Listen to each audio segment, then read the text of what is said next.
But then in the night, what happened? You told me at midnight, the person who was supposed to do the catering said there shall be no food because there was no money. There was no money. The orders that were supposed to be made, we thought we would pay later. They said the suppliers cannot buy anything, so there will be no food. So tomorrow you won't have. I said to her, the cards say there shall be a reception at the same venue, so there will be food.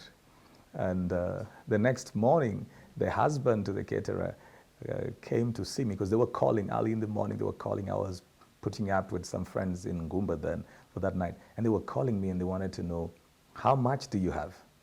And some guy had given me money to buy some shoes for the wedding, and it was something, I think I had about 3,000 shillings. When he came, when the husband to the caterer came, I gave him 3,000 shillings and I said, let there be food.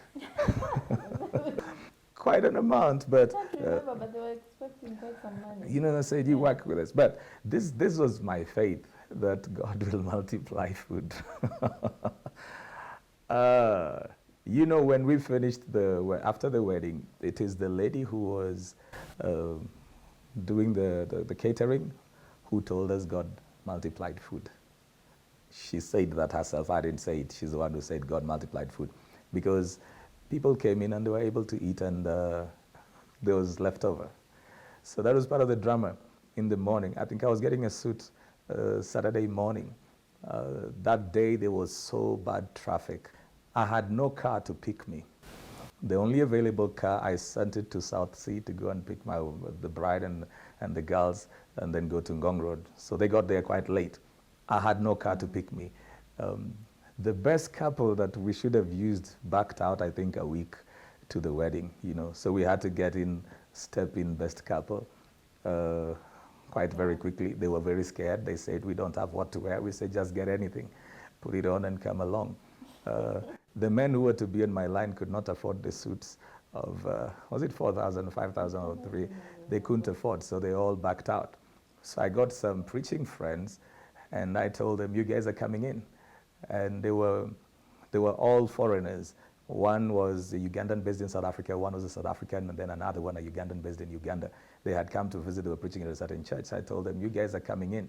So they come in to the wedding in this Peugeot 504. One is dressed in white African wear, another one is dressed in blue, another one is dressed in gray.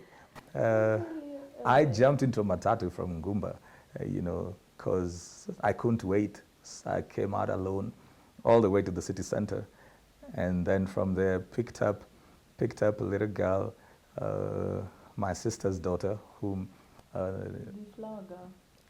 yes, and picked her up, then got into a taxi to Ngong Road. So we were all arriving from all directions, you know. And we found the man that was going to join our wedding, Reverend Martin Bandu. He was there by 10. He had arranged the chairs, cleaned them up. You know, he's such an amazing man, that one is. So that was part of our drama. You know, after the wedding, quite a number of my friends, young guys, they came to me to lay hands on them, right? To pray for them. To pray for them. They couldn't believe. And because most people then used to think that ladies wouldn't marry you if you were not at a certain financial level. So they came. I was, you know, we finished the reception and I was laying hands on people on my wedding day so that they have breakthroughs. And when we finished, we didn't even have anywhere to go, you know, there was no honeymoon plan. The important thing was we wanted to get married, so we didn't mind if we were going to stay on the streets. It would be fine, because then I would say, this is my wife. And while we were trying to find a place, there's a friend of ours, he's now based in South Africa. He went around trying to get some people to get us a place to spend the night. Then the lady who had picked her, the only car available, she came in to see her husband in the city center. They came back to pick us. She was supposed to be away, so she was just supposed to drop her at the wedding and then leave. So we had no plan for how we were going to get off the wedding ground. But that lady stayed on for the whole while. And when they were getting us out of the wedding grounds, they asked us, so where are you going? And we said, home. The truth was, at that time, there was no home, because we were trying to find a different place to stay, and we couldn't. And the husband said, so why don't I take you somewhere for a night? And they said, glory be to Jesus. He ended up paying for several days. Three nights. Yeah, he ended up paying for 3 nights. I said, God works miracles. And they did some shopping, gave us some pocket money. God works miracles. So we started in the simplest of ways. Yeah, there's this lady who, at the house where she stayed, where they spent the night, the lady had taken up the issue of the cake. Yeah. And then one other lady we weren't even close to had come up with the thing of, she had several gowns, so if she could use one, she went and fitted in and got a gown. They had fitted, so we didn't even hire any, God knows how to take care of his people. To tell you the truth, our wedding did not cost 50,000. No, it did not. Our wedding did not cost 50,000, but you see, I always say it's not written on our faces. No, you can't tell. It doesn't show. It did not cost 50,000. So, yeah, marriage is more than a wedding. Marriage is a covenant. Marriage is a connection. Marriage is a commitment. If you are not committed to each other, doesn't matter what you do on your wedding day. If there is no connection, doesn't matter how expensive you try to connect something that is not really connected. The interesting thing is that we are spending more on weddings. The budgets are going higher, but then the duration of marriages is getting shorter. People are divorcing at 3 years, 4 years, 5 years. They're separating at the first year. I think the important thing should be the two of you, what you want to build. You see, most of the expenses we incur during weddings are for people. It's for people. The two of you can even just have a cake in their house and go to the AG. Yeah. I'm not saying they should go to the AG, but I'm just trying to show you that most of the other things that we do are usually for people. All those budgets are for people.